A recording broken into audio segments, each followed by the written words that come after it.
Good morning everyone. दोस्तों आज है मार्च 23 2022 और हम लोग करने वाले हैं द हिंदू न्यूज़पेपर की एनालिसिस। मेरा नाम है सितेंद्र चौधरी और रोज की तरह कुछ सिलेक्टेड टॉपिक्स दोस्तों मैं आपके लिए लेके आया हूं। एक बार ब्रीफली देख लेते हैं आज हम लोग कौन कौन से टॉपिक करने वाले हैं, उसके बाद जाएंगे हम लोग यहाँ डिटेल में। तो देखिए सबसे पहले जो टॉपिक रहेगा वो रहेगा यूपीएससी के बारे में ही। एक्चुअली आज दो आर्टिकल आए हैं। पहले आर्टिकल में ये बताया गया है कि किस तरह से जो ऑनलाइन क्लासेस हैं उससे पूरा गेम चेंज हो गया है, और दूसरे में बताया गया है एक्स्ट्रा अटेम्प्ट को लेके। तो हालांकि वैसे यूपीएससी के पर्सपेक्टिव से इंपॉर्टेंट नहीं है, लेकिन क्योंकि यूपीएससी के बारे में है इसलिए मैंने सोचा कि इसको इंक्लूड कर देता हूं, थोड़ी इसके बारे में हम लोग बातचीत यहाँ पे कर सकते हैं। दूसरा जो आर्टिकल है दोस्तों वो है गंगा नमामि गंगे प्रोग्राम के बारे में है। इसमें पार्लियामेंट में कुछ बताया गया है मिनिस्ट्री ऑफ जल शक्ति के द्वारा, वो क्या कहा गया है गंगा के बारे में उसके बारे में बात करेंगे। जीएस पेपर 3 से इसको हम लोग एनवायरमेंट इकोलॉजी वाले सेक्शन से भी कवर कर सकते हैं, और जीएस पेपर 2 में हम इसको गवर्नमेंट पॉलिसी के अंडर भी कवर कर सकते हैं। इंडिया एंड द इसराइल के ये एस नहीं है ए है, एफटीए मतलब फ्री ट्रेड अग्रीमेंट के बारे में बात करेंगे। एम्प्लॉयमेंट डेटा इन इंडिया क्या सिनेरियो है इस समय, पहले क्या सिनेरियो हुआ करता था इंडिया में एम्प्लॉयमेंट डेटा को लेके, इसके बारे में बात करेंगे। जीएस पेपर 2 से भी कवर कर सकते हैं, 3 से भी कवर कर सकते हैं, कोई गवर्नमेंट पॉलिसी हो या फिर इकोनॉमी से रिलेटेड है तो थोड़ा सा, इसलिए मैंने जीएस पेपर 3 में भी इसको इंक्लूड कर दिया है। हाइपरसोनिक वेपन के बारे में बात करेंगे। अभी थोड़े समय पहले चाइना ने भी एक एक्सपेरिमेंट किया था, और भैया रशिया ने भी जो है हाइपरसोनिक मिसाइल का यूज़ किया है यूक्रेन के अंदर में। तो इसके बारे में बात करेंगे। यहाँ से जो है मेंस के लिए भी एक डेफिनेटली क्वेश्चन यहाँ पे बन सकता है। फिर बात करेंगे रिलीजियस कन्वर्जन इन हरियाणा। ये पहले बिल पास हुआ था, जब इसका ड्राफ्ट बिल आया था तब भी हम लोग ने इसके बारे में चर्चा की थी। अभी फाइनली वो बिल पास हो गया है तो इसके बारे में फिर से हम लोग थोड़ा सा बात करेंगे, ज़्यादा नहीं। उसके अलावा कुछ एडिशनल टॉपिक भी हमारे पास होते हैं जिसको हम लोग देखने की कोशिश करेंगे। दोस्तों आज देख लेते हैं कि आज के फ्रंट पेज में क्या क्या दिया हुआ है। फ्रंट पेज में जैसे कि आपके सामने है, पहले दिया हुआ है सोनिया रीचेज G23 मेंबर्स।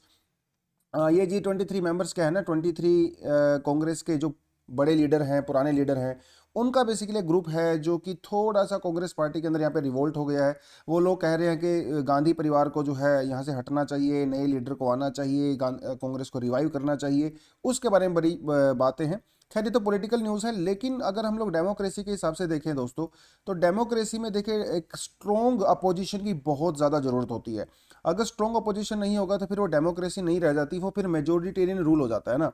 तो जो पार्टी जो है पावर में होती है उसके ऊपर बैलेंस और चेक बनाने के लिए अपोजिशन का होना बहुत ज़्यादा जरूरी है। जितना ज़्यादा उस पॉलिटिकल पावर की ज़रूरत होती है जो पावर में होती है, उतनी ही ज़्यादा अपोजिशन की भी रिक्वायरमेंट होती है, क्योंकि अपोजिशन के थ्रू ही जनता को पता चलता है कि ये जो पर्टिकुलर पॉलिसी आ रही है या बिल आ रहा है या फिर इस सरकार का कोई पर्टिकुलर एक्शन है, उसका क्या क्या साइड इफेक्ट भी हो सकता है, क्या क्या उसके ड्रॉबैक भी हो सकते हैं।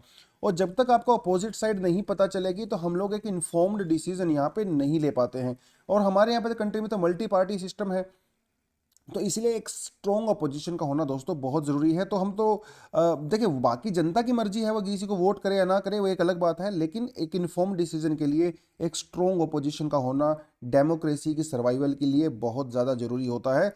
और इसी समय इस एक तरह के रिवाइवल की रिक्वायरमेंट कांग्रेस पार्टी को भी है। ग्रैंड पार्टी है, बहुत ज़्यादा कंट्रीब्यूशन रहा है, तो इस तरह की पार्टी देखिए बीजेपी अगर सामने आ रही है उसमें कोई दिक्कत नहीं है, लेकिन एक स्ट्रॉन्ग अपोजिशन का होना भी बहुत ज़्यादा ज़रूरी है। अगर हम इसको जनरल सिनेरियो में देखें तो हमारे एक टीचर हुआ करते थे, वो बोलते थे दोस्तों, कोई हीरो तब तक हीरो नहीं होता जब तक उसके सामने एक स्ट्रॉन्ग विलेन नहीं होता है।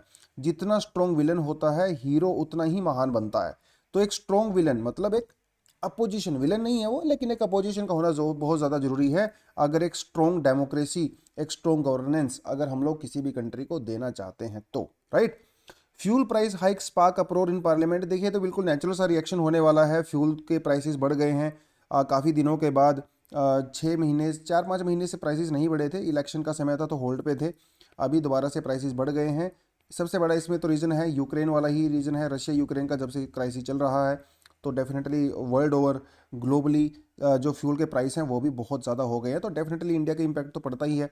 भैया 85% जो हमारी रिक्वायरमेंट है फ्यूल की वो हमारे लिए इंपोर्ट पे ही डिपेंड करती हैं। तो इस समय जो है 130 बैरल डॉलर पर बैरल के आसपास भैया चल रहा है, तो इसका इम्पैक्ट तो डेफिनेटली इंडिया पे आएगा ही आएगा, राइट। तो उसके बारे में थोड़ा सा ये था। Unit cabinet approves MCD unification, ये आप इसको पढ़ सकते हो, हालांकि कोई खास इंपॉर्टेंट नहीं है। Anti conversion bill amid opposition walked in Haryana, Haryana में देखिए पास हो गया है, मैं इसको बाद में इंक्लूड करूंगा, आपको बताने वाला हूं।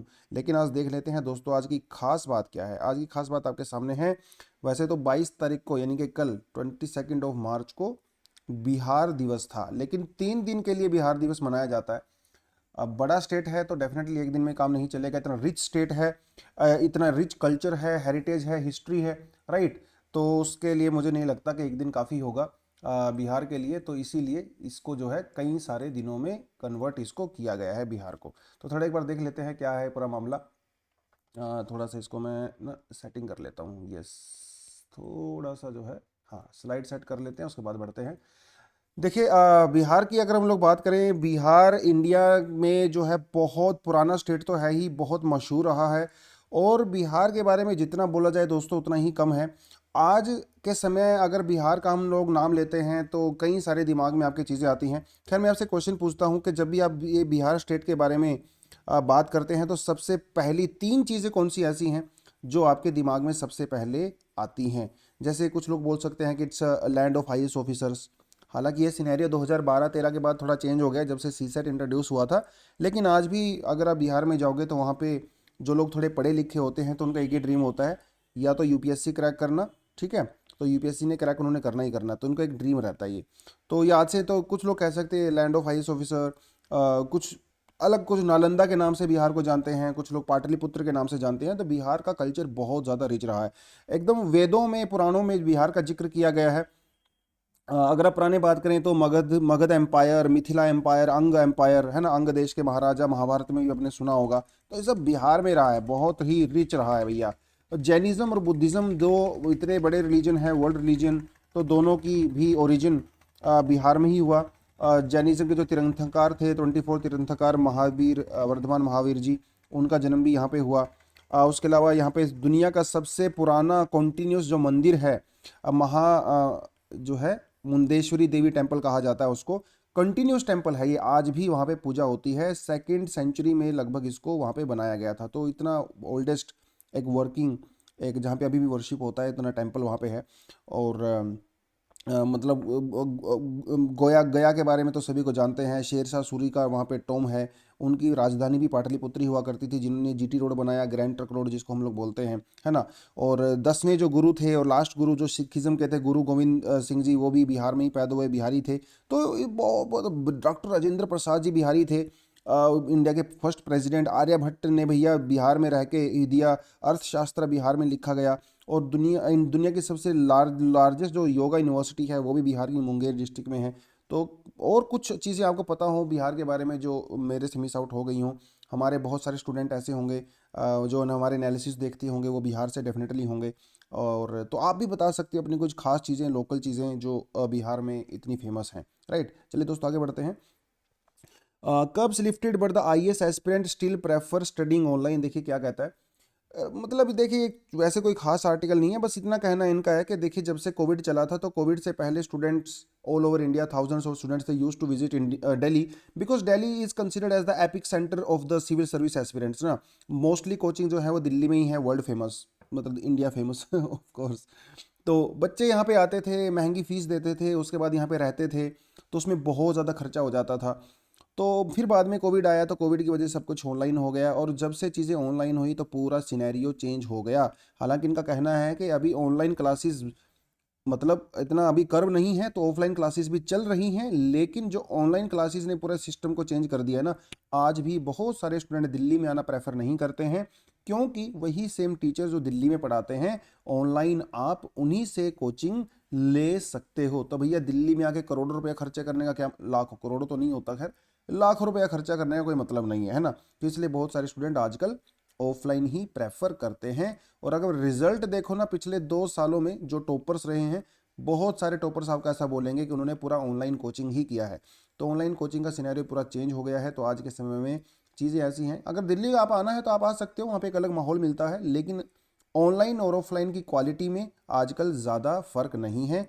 इसीलिए हम लोगों ने भी ऑनलाइन कोर्स अपना लॉन्च कर दिया है। तो स्टूडेंट जो भी हैं ज्वाइन करना चाहते हैं, 30 अप्रैल से हम लोग अपना भी यहाँ पे ऑनलाइन कोर्स स्टार्ट कर रहे हैं, फाउंडेशन कोर्स, जिसमें प्रीलिम्स, मेंस, ऐसे सब कुछ हम लोग इंक्लूड करेंगे। 1000+ आवर्स की यहाँ पे क्लासेस रखी गएंगी और भी बहुत सारी सुविधाएं, डेली क्विज, मंथली क्विज, हर 15 दिन के बाद क्विज होगा, पर्सनल मेंटरिंग और गाइडेंस सेशन। मतलब कमी किसी चीज़ की नहीं है, कमी सिर्फ एक चीज़ की है कि आप आइए और हमारे साथ बैठिए, बातचीत करिए और अपने ड्रीम को जो है एकदम रियलिटी में कन्वर्ट करिए। ठीक है। No provision to hold re examination UPSC. 2-3 बच्चे थे जिनको एक्चुअली कोविड हो गया था जब यूपीएससी का मेन चल रहा था, जो है जनवरी 7 और 16 के बीच में। तो 24 सेंटर में इंडिया में टोटल है वो किया गया था एग्जामिनेशन। तो 3 बच्चों को कोविड हो गया था, वो चले गए फिर कोर्ट में। उसके जवाब में यूपीएससी ने कहा है कि देखिए भैया, ऐसा कोई प्रोविज़न नहीं है कि अगर कोई बच्चा किसी कारण से सेंटर पे नहीं आ पाता है तो उसको जो है चांस दिया जाएगा, ऐसा कोई प्रोविज़न नहीं है। लेकिन फाइनल डिसीजन कौन लेता है? फाइनल डिसीजन तो मिनिस्ट्री ही लेगी, क्योंकि ये कंपनसेटरी अगर आपको अटैम्प्ट देना है, एक्स्ट्रा अटैम्प्ट देना है, एज रिलैक्सेशन देना है, तो ये पॉलिसी का मैटर है, ये मेरा मैटर नहीं है। तो department of personal and training अगर वो जो भी डिसीजन लेंगे हमें मान्य होगा, हम उसमें कुछ नहीं कर सकते। तो इस मामले में यूपीएससी ने कहा कि उनके पास ज़्यादा पावर एक्चुअली है नहीं, क्योंकि it's a policy matter, right. चलिए दोस्तों आगे बढ़ते हैं। आज की जो अगली न्यूज़ है वो कहती है, हाँ, यूपीएससी के बारे में ही मैंने कुछ पॉइंट यहाँ पे आपके लिए ऐड किए हैं। देखेगा, यूपीएससी के बारे में बात कर रहे हैं तो जानना बहुत ज़रूरी है। यूपीएससी एक कॉन्स्टिट्यूशनल संस्था है, इसके बारे में तो कोई डाउट है ही नहीं, है ना। बहुत पुरानी संस्था है, पुरानी इतनी है दोस्तों कि 1854 में जो है इंडिया में पहली बार जो है यूपीएससी का एग्ज़ाम, मतलब पहली बार जो है सिविल सर्विस का कॉन्सेप्ट इंट्रोड्यूस किया गया था ब्रिटिश ईस्ट इंडिया कंपनी के द्वारा। आप मुझे ये बताओगे कि ठीक है, तो कंसेप्ट ऑफ सिविल सर्विस 1854 में हुआ। फिर उसके बाद जो है पहले तो इसको लंदन में ही किया जाता था, है ना, वहीं पे होता था एग्जाम। इवन 1864 में जो रविंद्रनाथ टैगोर जी थे, इनके बड़े भाई थे सत्येंद्र नाथ टैगोर, वो इंडिया के फर्स्ट सिविल सर्विस एस्पिरेंट नहीं बल्कि सिलेक्ट हुए थे प्रॉपर, वो सबसे पहले ऑफिसर बने थे। फिर बाद में 1926 में पहली बार इंडिया में भी यूपीएससी के एग्ज़ाम को कंडक्ट कराया गया। ये हिस्ट्री आपको सभी को पता होगा, एज रिलैक्सेशन पहले क्या हुआ करता था, बाद में क्या होती थी। सिविल सर्विसेज जो ब्रिटिशर्स के अगेंस्ट में थी, वो दुनिया की बेस्ट पेड सर्विस हुआ करती थी, बेस्ट पेड सर्विस हुआ करती थी। बाद में जब इंडिया में एस्टेब्लिश किया गया इसको, तो रोस बारकर जो नाम था उनका, रोस बारकर, वो इसके पहले चेयरमैन बने थे। वो थोड़ी थोड़ी चीज़ें हैं, बाकी आर्टिकल 315 से लेके आर्टिकल 323 तक जो है वो यूपीएससी की बातचीत होती है। बस आप मुझे कमेंट सेक्शन में क्या बताओगे, 1-2 सवाल मैं यहाँ से आपसे पूछ लेता हूँ। आप पहले तो मुझे ये बताओ कि भैया जो यूपीएससी के जो है इसके जो चेयर पर्सन होते हैं या इसके जो मेंबर होते हैं, ठीक है, उनकी जो है रिटायरमेंट एज कितनी है? ये तो आप मुझे ये क्वेश्चन बताओगे। दूसरा मुझे ये बताओगे क्वेश्चन कि क्या वो जो है रीअपॉइंट हो सकते हैं कि नहीं हो सकते हैं। एक आप कमेंट में ये बताओगे। एक कमेंट में आप ये बताओगे कि वो अगर रिज़ाइन देना चाहें तो अपना रिज़ाइन जो है वो किसको देते हैं। ठीक है, ये 2-3 चीज़ें आप जो है मुझे यूपीएससी के बारे में कमेंट सेक्शन में डेफिनेटली बता सकते हो। दोस्तों यूपीएससी बहुत सारे एग्जाम कंडक्ट करवाता है।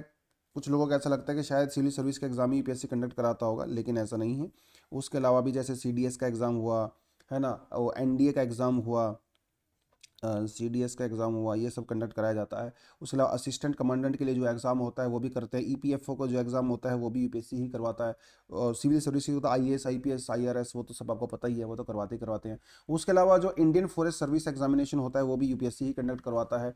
Indian economic service examination, IES जिसको बोलते हैं, इंडियन इकोनॉमिक सर्विस, वो भी यूपीएससी ही कंडक्ट करवाता है। तो बहुत सारे एग्जाम होते हैं ऐसे जो यूपीएससी कंडक्ट करवाता है, राइट। तो उसको थोड़ा सा आप देख लीजिए। जो आपको मैंने क्वेश्चंस पूछे हैं वो डेफिनेटली आप कमेंट सेक्शन में बता सकते हो। ठीक है, चलिए दोस्तों आगे बढ़ते हैं। अगला आर्टिकल कहता है most of Ganga clean claims जल शक्ति मिनिस्ट्री। अभी देखिए सेशन में जब सवाल पूछा गया सरकार से गंगा क्लीनिंग के बारे में, तो सरकार ने कहा कि देखो भैया, गंगा पूरी तरह से साफ़ है, आप मानो या ना मानो, लेकिन गंगा है पूरी तरह से साफ़। अब उसको पॉइंट को प्रूफ करने के लिए सरकार ने जो है कुछ आंकड़े पेश किए। वो आंकड़े क्या हैं? वो आंकड़े देखिए, 2-3 चीज़ें होती है दोस्तों यहाँ पे। एक होता है ऑक्सीजन डिमांड। और एक होता है BOD, बायोलॉजिकल ऑक्सीजन डिमांड। ये दोनों चीज़ों में थोड़ा फर्क होता है। केमिस्ट्री का टॉपिक है बेसिकली, ये केमिस्ट्री का। ऑक्सीजन डिमांड का मतलब होता है कि किसी भी वाटर के अंदर जो है वो ऑक्सीजन की मात्रा कितनी है, क्योंकि देखिए वहाँ पे जो रहने वाली मरीन लाइफ होते हैं, जो फिश होती हैं, फाइटोप्लैंक्टन, जू प्लैंक्टन, सबको ऑक्सीजन की रिक्वायरमेंट होती है। तो उस पानी के अंदर ऑक्सीजन अगर कम होगा तो डेफिनेटली वो पानी पीने लायक तो होगा ही नहीं, ना ही वो नहाने लायक होगा, और ना ही वहाँ पे जो लाइफ होती है, जो ऑर्गेनिजम्स होते हैं, उनके सर्वाइवल के लिए होता है। तो ऑक्सीजन डिमांड, ऑक्सीजन की मात्रा ठीक ठाक होनी चाहिए। एक होता है बायोलॉजिकल ऑक्सीजन डिमांड। इसमें पता क्या होता है, इसमें जैसे आप ये समझ लीजिए कि जैसे कुछ ऑर्गेनिक मैटर होते हैं, है ना, ऑर्गेनिक मैटर जब वो उनका डीकम्पोजिशन होने लगता है, मतलब इसका आप इस तरह से समझ लिए, मान लो कोई लेक है, ठीक है, उस लेक के अंदर जो है कुछ पत्ते पड़े हुए हैं, या और भी सब्जियां वगैरह, जो डोमेस्टिक वेस्ट होता है, बहुत सारा ऑर्गेनिक मटेरियल इसके अंदर हो सकता है ना, पत्ते, सब्जियां, दुनिया भर की चीज़ें हो सकती हैं। अब इनका डीकम्पोजिशन तो होगा ही।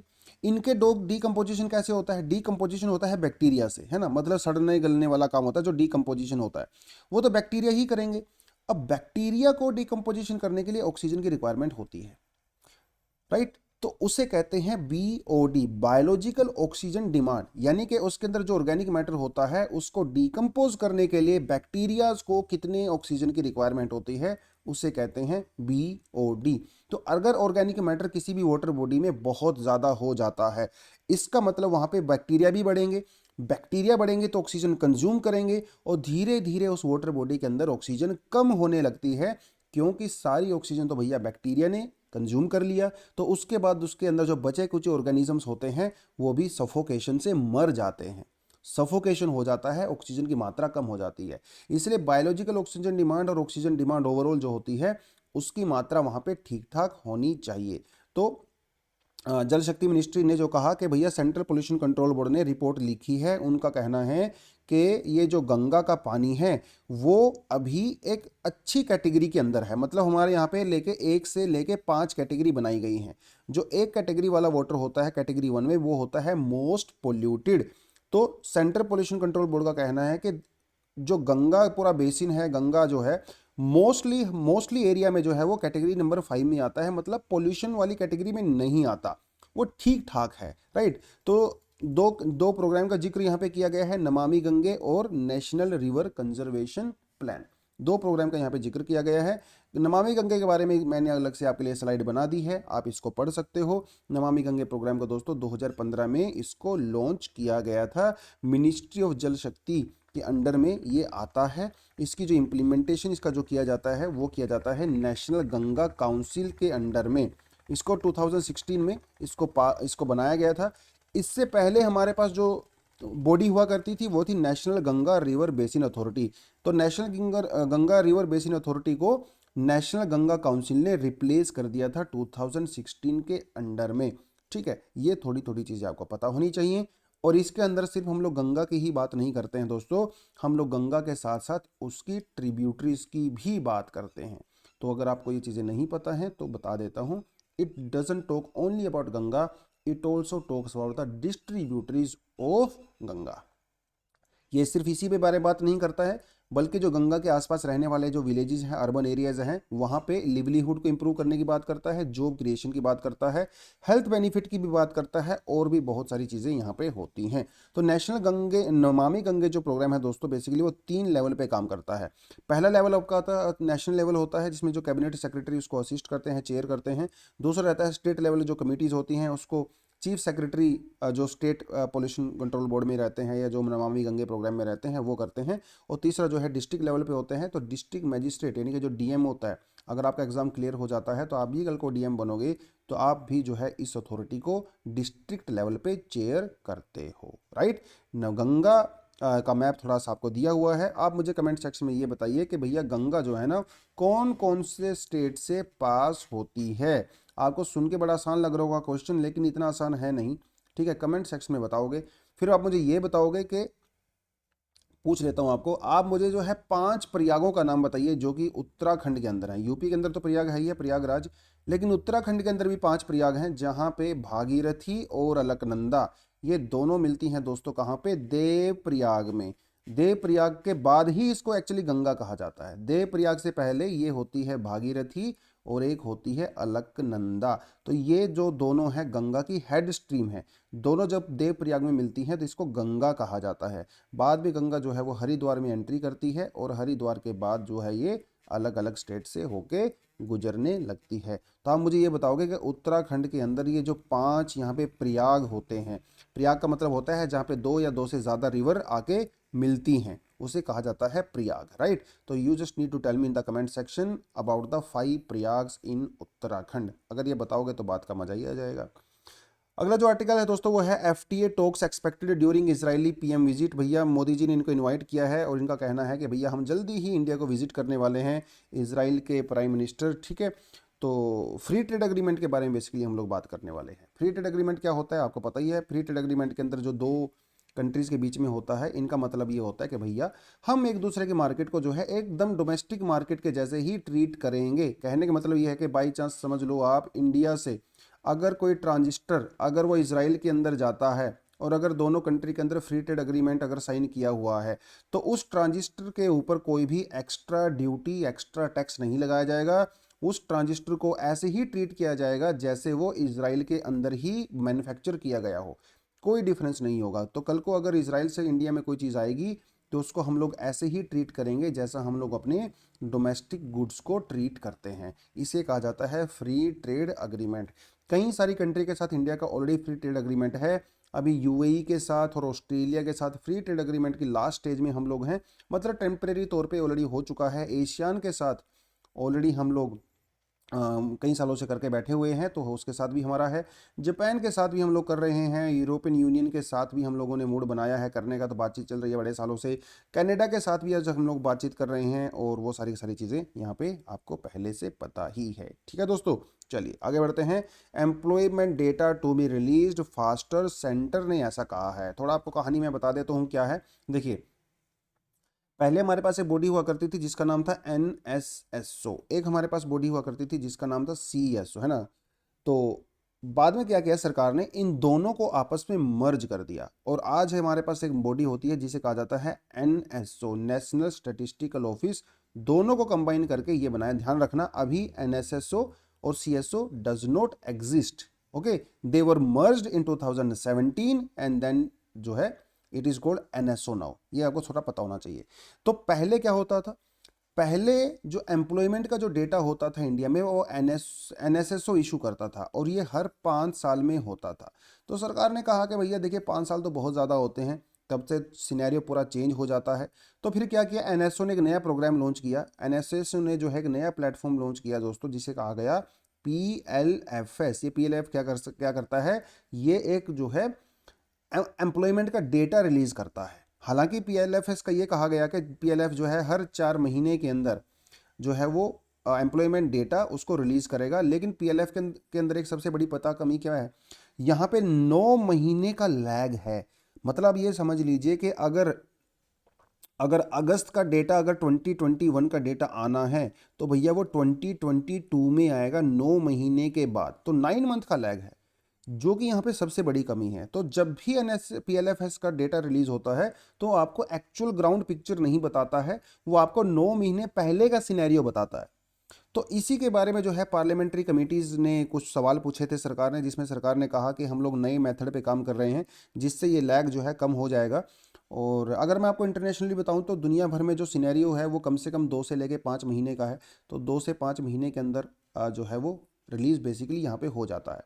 तो ये थोड़ा थोड़ा आपको चीज़ें पता होनी चाहिए। उसके अलावा जो PLFS है ये एक कंप्यूटराइज्ड बेस्ड पूरा सर्वे रहता है, इंडिया का पहला ऐसा है। तो थोड़ा एक्स्ट्रा इन्फॉर्मेशन बता देता हूँ। इसके अंदर हम लोग क्या करते हैं, worker population ratio, labour force participation और एम्प्लॉयमेंट रेट तथा short term interval of the 3 months जो है हम लोग अर्बन एरिया में कंसिडर करते हैं।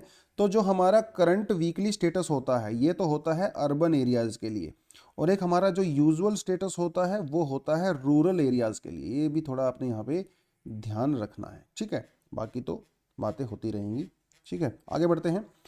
अंडरस्टैंडिंग हाइपरसोनिक वेपन्स, अरे ये न्यूज़ में क्यों है, बड़ा खतरनाक एकदम से टॉपिक चल पड़ा अचानक से, एकदम लड़ाई झगड़े वाला मारधाड़ वाला क्यों चल पड़ा है वो आपको मैं बता देता हूँ। देखिए मामला दोस्तों ऐसा है कि भैया रशिया ने यूक्रेन में पहली बार जब से लड़ाई है दोनों के बीच में, हाइपरसोनिक मिसाइल का यूज़ किया। तो ये आ गया है इसीलिए न्यूज़ में। यहाँ से एक जो है आप मेंस के लिए भी डेफिनेटली क्वेश्चन अटेम्प्ट कर सकते हो। ठीक है, मेंस के लिए क्वेश्चन किस तरह से आ सकता है वो आपसे पूछ सकता है कि मेरे पास एक्चुअली स्पेस नहीं है, थोड़ा स्पेस बना लेते हैं पहले फिर बताऊंगा आपको। देखिए वो आपसे क्या पूछ सकता है, वो पूछ सकता है कि डेवलपमेंट, इस तरह से क्वेश्चन पूछ सकता है, development of hypersonic missiles by various countries may lead to larger weapon race in the world, in the, ऐसे लिख सकते हो, in the world in near future, in the world in near future. ठीक है, ये स्टेटमेंट आपको दे सकता है। फिर आपको बोल सकता है कमेंट। ठीक है, 150 वर्ड्स में एक सीधा साधा सा क्वेश्चन आपसे पूछ सकता है। एक क्वेश्चन यहीं से ये भी बन सकता है कि what do you understand by hypersonic missiles, what are the hypersonic missiles, and discuss the impact of hypersonic missiles which are being developed by different countries। ठीक है, तो उसमें आप रशिया वाले एग्जांपल से उसको डेफिनेटली शुरू कर सकते हो, क्योंकि जब भी कोई क्वेश्चन पूछा जाता है तो वहाँ पे आपको ये भी देखना रहता है कि ये करंट सिनेरियो से सवाल तो नहीं पूछा गया। अगर करंट सिनेरियो से वो क्वेश्चन पूछा गया है तो डेफिनेटली आप वहाँ से अपनी इंट्रोडक्शन उसकी स्टार्ट कर सकते हो, क्योंकि दोस्तों इंट्रोडक्शन में हम लोग हमेशा कॉन्टेक्स्ट का यूज़ करते हैं। कॉन्टेक्स्ट मतलब संदर्भ, किस संदर्भ में वो क्वेश्चन पूछा गया है। तो अगर ये हाइपरसोनिक मिसाइल से संदर्भ में कोई भी क्वेश्चन आता है तो आप इसको रशिया यूक्रेन वाले क्राइसिस से स्टार्ट कर सकते हो, क्योंकि उसके क्वेश्चन पूछने का जो रीज़न है वो यही है बेसिकली, राइट। तो वो यूज़ किया गया डेफिनेटली हाइपरसोनिक मिसाइल को रशिया में। ये तो एक कोई पुरानी न्यूज़ हो गई, लेकिन बात यह है कि हाइपरसोनिक वेपन्स होते क्या हैं। देखिए एक हमारे पास वेपन होता है जिसे सुपरसोनिक वेपन कहा जाता है, सुपरसोनिक। दोस्तों सुपरसोनिक एक वेपन होते हैं, एक होते हैं फिर हाइपरसोनिक। ठीक है, हाइपरसोनिक। और एक हमारे यहाँ पे होती है साउंड की स्पीड। साउंड की जो स्पीड होती है, साउंड की जो दोस्तों स्पीड होती है डिफेंस वाले मैटर में इसको कहा जाता है मार्क 1। तो मार्क 1 जो स्पीड होती है वो साउंड की स्पीड होती है। Are getting this point. तो जो मिसाइल्स जो साउंड की स्पीड से तेज चलती हैं उनको कहा जाता है सुपरसोनिक मिसाइल। और ऐसी मिसाइल जिनकी स्पीड मार्क 5 से ज़्यादा होती है, मतलब जो साउंड की स्पीड से 5 गुना ज़्यादा स्पीड के साथ चलती हैं, उन्हें कहा जाता है हाइपरसोनिक मिसाइल। क्या कहा जाता है? Hypersonic missile. बस ये आपने यहाँ पे थोड़ा ध्यान रखना है। लेकिन हाइपरसोनिक मिसाइल की सिर्फ यही खास बात नहीं है, इसकी एक खास बात ये होती है कि भैया ये है बड़ी खतरनाक। जैसे मान लो ये यहाँ से चली, यहाँ से जब हाइपरसोनिक मिसाइल चलती है इतनी ज़्यादा स्पीड में, वो रास्ते में ही बीच में जाके अपना रास्ता चेंज कर सकती है। ये बड़ी एकदम ज़बरदस्त चीज़ है इसके अंदर, फिर से अपना रास्ता चेंज कर सकती है। तो जितनी बार चाहे इसका मन करे ये अपना रास्ता चेंज कर सकती है, जिसकी वजह से जो दुश्मन के रडार होते हैं वो रडार कभी भी इसको डिटेक्ट नहीं कर पाते हैं। वो तभी उसको डिटेक्ट कर पाते हैं जब ये बिल्कुल अपने टारगेट के नज़दीक पहुँच जाती है। पहली बात तो इतनी ज़्यादा स्पीड के साथ चलती है, राइट, तो इसको आपको डिटेक्ट वैसे भी नहीं कर पाओगे। दूसरी बात यह है कि अपनी चलते चलते ये स्पीड भी चेंज कर लेती है, जिसे मनूवरिंग बोलते हैं। तो ये मनूवरिंग करते हुए चलती है।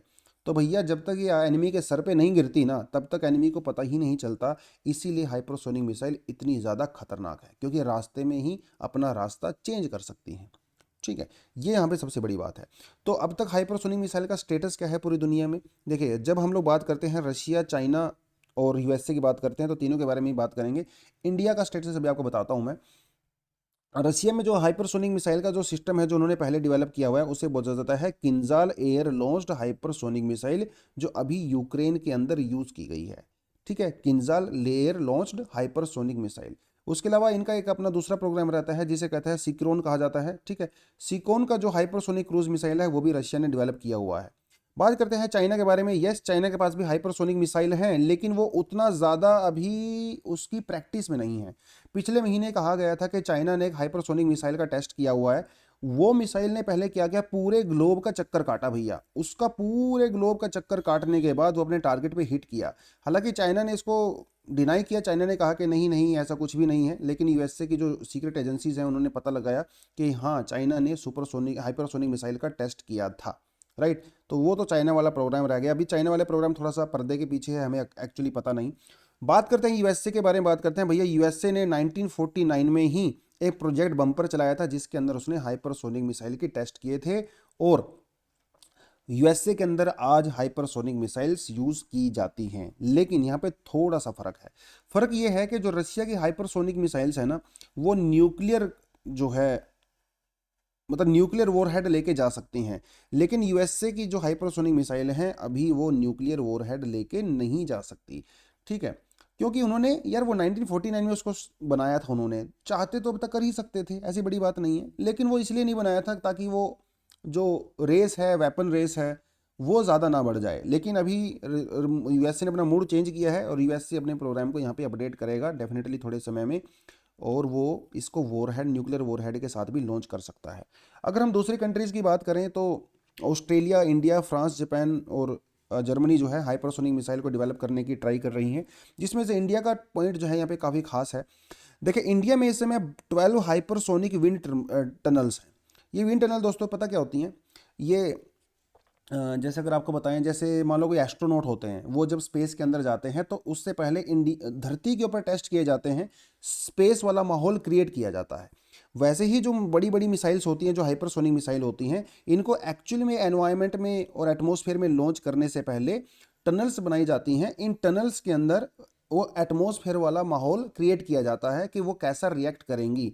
इंडिया में इस समय जो है 12 हाइपरसोनिक विंड टनल्स बनाई हुई हैं जहां पे मिसाइल्स के ऊपर टेस्ट किए जाते हैं। तो डेफिनेटली हम लोग भी हाइपरसोनिक मिसाइल जल्दी ही बना लेंगे, है ना, इसमें किसी तरह का कोई डाउट है नहीं। उसके अलावा हमारा जो इंडिजिनस मिसाइल हम लोग बना रहे हैं वो भी डेफिनेटली हम लोग कर रहे हैं। एक्चुअली 2019 में हम लोगों ने टेस्ट भी किया था और 2020 में भी हम लोगों ने टेस्ट किया था, और इसकी जो स्पीड है वो मार्क 6 पहुंच गई थी। और यहाँ पे जो इंजन हम लोगों ने यूज़ किया था वो स्क्रैमजेट इंजन यूज़ किया था, ठीक है। आज के समय में स्क्रैमजेट इंजन दोस्तों दुनिया का सबसे एडवांस्ड इंजन है। इससे पहले जो इंजन हुआ करता था उसका नाम हुआ करता था रामजेट, ठीक है, रामजेट। आज हम लोग करते हैं स्क्रैमजेट। तो इंडिया ने खैर स्पीड तो अचीव कर ली थी अपनी जो इंडिजिनस टेक्नोलॉजी है, लेकिन ये मिशन पूरी तरह से सक्सेसफुल नहीं हुए। लेकिन कोई बात नहीं, वहाँ से बहुत चीज़ें सीखी हम लोगों ने डेफिनेटली। उसके अलावा भैया ब्रह्मोस है ना, ब्रह्मोस अभी के समय में जो ब्रह्मोस है ना वो सुपरसोनिक है, हाइपरसोनिक नहीं है। और दुनिया की सबसे फास्टेस्ट सुपरसोनिक मिसाइल है ब्रह्मोस। लेकिन अभी जो हम लोग ब्रह्मोस 2 बनाएंगे वो हम लोग हाइपरसोनिक बनाने वाले हैं, और रशिया की हेल्प से बनेगा डेफिनेटली। तो फ्यूचर में जल्दी ही इंडिया के पास भी हाइपरसोनिक मिसाइल्स आ जाएंगी। स्क्रैमजेट इंजन के बारे में आपको बता देता हूँ। स्क्रैमजेट इंजन में क्या होता है कि जो एयर एंट्री करती है वो करती है सुपरसोनिक स्पीड से, और जो एयर एग्जिट करती है वो करती है हाइपरसोनिक स्पीड से, क्योंकि इसके बीच में जो है प्रेशर क्रिएट किया जाता है। तो यही टेक्नोलॉजी हम लोग अभी हाइपरसोनिक मिसाइल्स में भी यूज़ करते हैं, ठीक है। इसके पहले भी हम लोग इसके बारे में बात कर चुके हैं, तो पहली बार तो नहीं कर रहे हैं, ठीक है। चलिए, तो हरियाणा ने जो है वो बिल पास कर दिया है रिलीजियस कन्वर्जन वाला। पुराना टॉपिक है, इसमें बहुत सारी चीज़ें की गई। हालांकि इसमें किसी पर्टिकुलर रिलीजन का नाम नहीं लिया गया, ऑफ कोर्स वो तो ले भी नहीं सकते हैं। लेकिन ये कहा गया है कि अगर कोई फोर्स करके, अनड्यू इन्फ्लुएंस करके या मिस इंटरप्रिटेशन करके अगर कोई किसी का धर्मांतरण करवाता है, एक रिलीजन से दूसरे रिलीजन में कन्वर्ट करवाता है, तो उसको सजा का प्रावधान है। और अगर किसी आदमी को डरा के धमका के कन्वर्ट नहीं करवाया गया है तो ये प्रूफ कौन करेगा? ये प्रूफ वही इंसान करेगा जो कन्वर्ट हुआ है। यानी कि पुलिस को प्रूफ नहीं देना है कि इसको डराया गया, धमकाया गया, उस इंसान को खुद देना पड़ेगा कि भैया मुझे डराया धमकाया नहीं गया है, मैं अपनी मर्जी से होशो हवास में कन्वर्ट कर रहा हूँ। उसके अलावा अगर आप किसी जैसे schedule caste, schedule tribe, women, बच्चों को जो माइनर्स रहते हैं, 18 साल से कम रहते हैं, अगर इनको आपने ज़बरदस्ती कन्वर्जन कराया गया तो पनिशमेंट थोड़ी सी हार्ड यहाँ पे रहने वाली है, ठीक है। उसके अलावा अगर आप अपने धर्म को छुपाए बिना अगर आप किसी से शादी करते हो तो आपकी मैरिज को तुरंत के तुरंत जो है नल एंड वॉइड डिक्लेयर कर दिया जाएगा। तो ये इसको अभी हरियाणा की असेंबली ने पास कर दिया है। गवर्नर के सिग्नेचर बाकी हैं, बाकी जो मामला कोर्ट में भी जो जाएगा तब देखेंगे यहाँ पे क्या हो सकता है, ठीक है दोस्तों। आगे बढ़ते हैं। Needed an Indian legislative service, छोटा सा आर्टिकल है लेकिन नया है, मतलब एडिटोरियल है ये आज का। पहले हम लोगों ने इस एडिटोरियल के बारे में बात नहीं की है, पहली बार कर रहे हैं, इसलिए थोड़ा सा हमारे लिए एक अच्छा टॉपिक हो जाता है। बता देता हूँ आपको पूरा मामला क्या है। राज्यसभा के अंदर दोस्तों ना एक जनरल सेक्रेटरी जनरल होते हैं राज्यसभा के अंदर। ये सेक्रेटरी जनरल बहुत सारे काम करते हैं। जैसे हमारे पास कैबिनेट सेक्रेटरी होते हैं, ऐसे ही हमारे पास सेक्रेटरी जनरल भी होते हैं राज्यसभा में, ऐसे ही हमारे पास सेक्रेटरी जनरल होते हैं लोकसभा के अंदर भी। सेक्रेटरी जो दोस्तों रहते हैं ना, ये ज़्यादातर आईएएस ऑफिसर ही रहते हैं जो कि रिटायर्ड हो जाते हैं। अब आप बोलोगे सर इसका काम क्या होता है, ये करते क्या है सेक्रेटरी जनरल, वो आपको मैं बता देता हूँ। देखिए बहुत सारे काम होते हैं जो सेक्रेटरी जनरल करते हैं। जो मिनिस्टर्स होते हैं, उनके जो डिपार्टमेंट्स होते हैं, उनके अंदर बहुत सारा काम करना रहता है ना। लोगों को राज्यसभा के मेंबर को सैलरी देना, वो भी सेक्रेटरी जनरल का काम होता है। जो सुविधाएं वगैरह मेंबर ऑफ पार्लियामेंट को दी जाती हैं, वो भी वही काम करते हैं। जो सर्विस वगैरह होती हैं पार्लियामेंट्री कमिटीज़ में, बहुत सारा काम होता है, पेपर वर्क होता है, वो सब किया जाता है। उसके अलावा जो रेफरेंस मटीरियल वगैरह देना रहता है मेंबर्स को, रिसर्च वगैरह करनी रहती है, वो भी यहीं भी की जाती है। और जो डे टू डे प्रोसीडिंग होती है राज्यसभा के अंदर, उसको जो रिलीज़ करना है, अलग अलग पब्लिकेशंस होती हैं, मैगजीन्स होती हैं, वो सारा काम होता है। और राज्यसभा के अंदर कौन कौन से लोगों को रिक्रूट किया जाएगा, उनकी सैलरी क्या होगी, सर्विस क्या होगी, वो सारा काम भी राज्यसभा सेक्रेटरी के अंदर किया जाता है। बहुत ही इंपॉर्टेंट काम है। इसकी इंपॉर्टेंस आपको इसी से पता चल जाएगी कि जो सेक्रेटरी जनरल होते हैं राज्यसभा के अंदर दोस्तों, वो कैबिनेट सेक्रेटरी के बराबर उनका रैंक होता है। और कैबिनेट सेक्रेटरी हमारी कंट्री में सबसे सीनियर जो है आईएएस ऑफिसर होते हैं। तो इतना बड़ा रैंक होता है सेक्रेटरी जनरल का। लेकिन यहाँ पे तो थोड़ा सा फर्क है। क्या फर्क है वो आपको मैं बता देता हूँ। तो लोकसभा के अंदर जो सेक्रेटरी होते हैं, राज्यसभा के अंदर जो सेक्रेटरी होते हैं, इनके अंदर एक फ़र्क देखा गया है। लोकसभा के अंदर सेक्रेटरी होते हैं, वो जरूरी नहीं कि वो आईएएस ऑफिसर ही हों रिटायर्ड।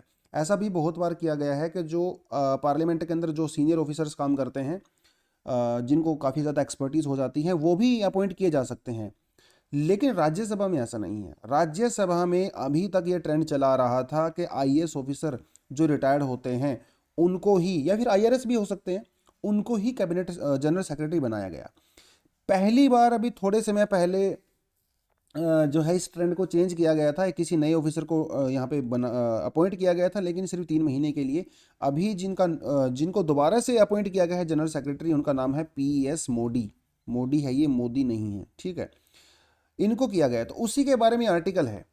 इनका कहना है कि यार ये प्रैक्टिस बिल्कुल गलत है ना। आप हमेशा आईएएस ऑफिसर को ही रिक्रूट कर देते हो, तो ये प्रैक्टिस बिल्कुल गलत है। क्यों गलत है वो आपको मैं बता देता हूँ। इनका कहना है कि पहली बात तो ये कि जो राज्यसभा के अंदर जो भी वर्किंग होती है, उसके लिए जनरल सेक्रेटरी को एक्सपीरियंस होना चाहिए उसी फील्ड में। जिसने पहले 10-20 साल जो है 15 साल वहां पे काम किया हो पार्लियामेंट के अंदर, वही तो जानेगा पार्लियामेंट की वर्किंग ना। अब आईएएस ऑफिसर को क्या पता पार्लियामेंट की वर्किंग क्या होती है। पहली बात तो लैक ऑफ एक्सपर्टीज है, राइट। दूसरी बात यह है कि it dishonours the purpose of ensuring the independence of the secretariat, right. हम यहाँ पे बात करते हैं सेपरेशन ऑफ पावर की। सेपरेशन ऑफ पावर का मतलब ये है दोस्तों कि जो लेजिस्लेचर होते हैं और जो एग्जीक्यूटिव होते हैं, ठीक है, वो होने चाहिए सेपरेट होने चाहिए। लेकिन अगर आप आईएएस ऑफिसर को ही रिक्रूट कर देते हो सेक्रेटेरिएट में, सेक्रेटेरिएट को इंडिपेंडेंट होना चाहिए। अब ये जो सेक्रेटेरिएट में होते हैं, ये क्या होते हैं, तो एग्जीक्यूटिव ही होते हैं। आईएएस ऑफिसर होते हैं भैया, रिटायर्ड होते हैं, तो एग्जीक्यूटिव का पार्ट होते हैं। तो इससे जो है इंडिपेंडेंस खत्म हो जाती है। अगर आप किसी ऐसे पर्सन को इंक्लूड करोगे जो पहले एग्जीक्यूटिव का पार्ट नहीं था, तो डेफिनेटली वो इंडिपेंडेंस वहां पे प्रैक्टिस कर सकते हैं। तो ऐसे तो आप इनके ऊपर दबाव भी बना सकते हैं, कुछ भी हो सकता है। तो ये थोड़ा सा यहाँ पे एक सेपरेशन ऑफ पावर को ब्रीच करता है बेसिकली। जो सेक्रेटरीज होते हैं वो पूरी तरह से इंडिपेंडेंट होने चाहिए, बिना किसी दबाव के उनको काम यहाँ पे करना चाहिए। दूसरी बात, हमारे यहाँ पे पता है चेक्स एंड बैलेंसेस होते हैं पार्लियामेंट के अंदर, जो है चेक्स और बैलेंस होते हैं। चेक्स और बैलेंस का मतलब होता है स्क्रूटनी। तो लेजिस्लेचर और एग्जीक्यूटिव, इनको जो है स्क्रूटनाइज किया जाता है, इनके ऊपर चेक्स और बैलेंस होते हैं बाय पार्लियामेंट। तो ये हमारे यहाँ पे जो है प्रावधान होता है। अगर हम किसी रिटायर्ड आईएएस ऑफिसर को अगर जनरल सेक्रेटरी बनाते हैं, तो इससे एग्जीक्यूटिव को स्क्रूटनाइज नहीं किया जा सकता, क्योंकि आईएएस ऑफिसर जो होता है वो खुद एग्जीक्यूटिव का पार्ट होता है। तो भैया जब आप खुद एग्जीक्यूटिव का पार्ट हो, तो फिर पार्लियामेंट आपके ऊपर चेक्स और बैलेंस कैसे रखेगी। चेक्स और बैलेंस तो तब होता जो वो ऑफिसर जो है वो इंडिपेंडेंट होता, वो एग्जीक्यूटिव का पार्ट नहीं होता। वो सरकार की चीज़ों के ऊपर नज़र रख सकता, पार्लियामेंट सरकार के ऊपर नज़र रख सकती। तो ये जो है इसीलिए थोड़ा सा यहाँ पे नेगेटिव जो है यहाँ पे सेंस बनता है कि आप, अब इसका सोल्यूशन क्या है। तो प्रॉब्लम तो आपको पता चल गया कि इंडिपेंडेंस है, डिसोनर है, सेपरेशन ऑफ पावर, वो सारी चीज़ें। अब सॉल्यूशन क्या है। सॉल्यूशन ये है कि देखिए हमारी कंट्री में बहुत सारी लेजिस्लेटिव बॉडीज़ हैं, है ना। राज्यसभा है, लोकसभा है, स्टेट लेजिस्लेचर्स हैं, यूनियन टेरिटरी के अंदर भी होते हैं, म्यूनसिपैलिटीज़ होती हैं, पंचायत होती हैं। बहुत सारी लेजिस्लेटिव असेंबलीज संस्थाएं हैं हमारी कंट्री में जो अलग अलग लेवल पे कानून बनाने का काम करती हैं। अब यहाँ पे बहुत सारे ऑफिसर्स भी काम करते हैं, कोई छोटे लेवल पे, कोई बड़े लेवल पे। तो क्यों ना हम ऐसा करें कि ऑल ओवर इंडिया एक इंडियन लेजिस्लेटिव सर्विस बनाई जाए, जैसे इंडियन आईएएस एडमिनिस्ट्रेटिव जो सर्विस होती है, इंडियन फॉरेस्ट सर्विस होती है ना, इंडियन पुलिस सर्विस होती है। तो क्यों ना हम लोग एक इंडियन लेजिस्लेटिव सर्विस बनाएं, ऑल इंडिया सर्विस। इससे क्या होगा, इससे एक एंट्रेंस एग्जाम होगा जिसके जो लोग पास करेंगे वो अलग अलग जो है सर्विसेज में जा सकते हैं। कोई लोग सेंटर में आ सकते हैं, लोकसभा में आ सकते हैं, राज्यसभा में, स्टेट लेजिस्लेचर में, है ना, अर्बन बॉडीज में भी जा सकते हैं, पंचायत में जा सकते हैं। तो आप एक ऐसा एग्जाम कंडक्ट करवाइए, क्योंकि जब आप उनको एग्जाम कंडक्ट कराओगे तो वो उसकी पढ़ाई करेंगे, पढ़ाई करेंगे तो उनको प्रॉपर ट्रेनिंग दी जाएगी, प्रॉपर ट्रेनिंग दी जाएगी तो कल को वो लोग जाके वहाँ पे अच्छे से फंक्शन कर सकते हैं और एग्जीक्यूटिव से जो है पूरी तरह से फ्री भी रह सकते हैं, है ना। ये एक इन्होंने यहाँ पे बात कही है, ठीक है। तो common service can build the combined and the experience legislative staff cadre enabling them to serve from across local bodies to the union parliament. तो आईएएस के जैसे आप लोग एक इंडियन लेजिस्लेटिव सर्विस बनाइए जिसमें वो जितने भी लोग वहां पे काम करते हैं सेक्रेटरीट लेवल पे उनको आप रिक्रूट कर सको, है ना। ये एक बढ़िया सॉल्यूशन यहाँ पे दिया गया है। तो ये आप जो है यहाँ से एक मेंस का क्वेश्चन भी डेफिनेटली अटेम्प्ट कर सकते हो, ठीक है। वो अलग अलग तरीके से आपसे क्वेश्चन पूछ सकता है, वो ऐसे भी पूछ सकता है what do you understand by legislative secretariat, या फिर आपका ऐसा पूछ सकता है कि discuss the role of secretary general in Rajya Sabha, right, and mention the drawbacks of the present functioning of secretary general and suggest some measures. वो आपसे इतना पूछ सकता है, ठीक है। वो सिंपल से आपसे पूछ सकता है कि discuss the role of cabinet secretary, ठीक है, इन लोकसभा, और ऐसे पूछ सकता है discuss the importance of the secretariat department in Lok Sabha and Rajya Sabha, right, mention some drawbacks in the present setup and discuss some measures. इस तरह से सवाल वो आपसे डेफिनेटली एग्जाम में पूछ सकता है। अगर आप कहो तो मैं आपके लिए लिख सकता हूँ, ठीक है। आपको मैं यहाँ पे लिख सकता हूँ, आपसे बोल सकता है कि discuss the role, discuss the function of secretary general in Rajya Sabha, ऐसे पूछ सकता है। फिर आपसे पूछ सकता है कि mention the limitation of present setup and suggest some measures, ठीक है। इस तरह से जो है 150 वर्ड्स में आपसे क्वेश्चन वो डेफिनेटली पूछ सकता है 10 नंबर में, ठीक है। तो ये आप अटेम्प्ट कर सकते हो, कहाँ पे आपको सबमिट करना है वो सब चीज़ें आपको पता ही हैं। दोस्तों आज के न्यूज़पेपर के एनालिसिस में इतना ही। आई होप आपको ठीक ठाक लगा होगा।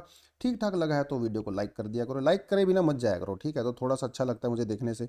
जो आपसे क्वेश्चन पूछे हैं वो तो डेफिनेटली आपको आंसर देना ही देना है, ठीक है। उसके अलावा आप जो है अपने दोस्तों को बताइए हमारे चैनल के बारे में, और जिसको स्टूडेंट को एडमिशन लेना है तो वो यहाँ पे आके डिस्क्रिप्शन में लिंक दिया हुआ, आप एडमिशन भी डेफिनेटली ले सकते हो। चलिए दोस्तों आज के लिए इतना ही। Thank you very much, all the best and जय हिंद।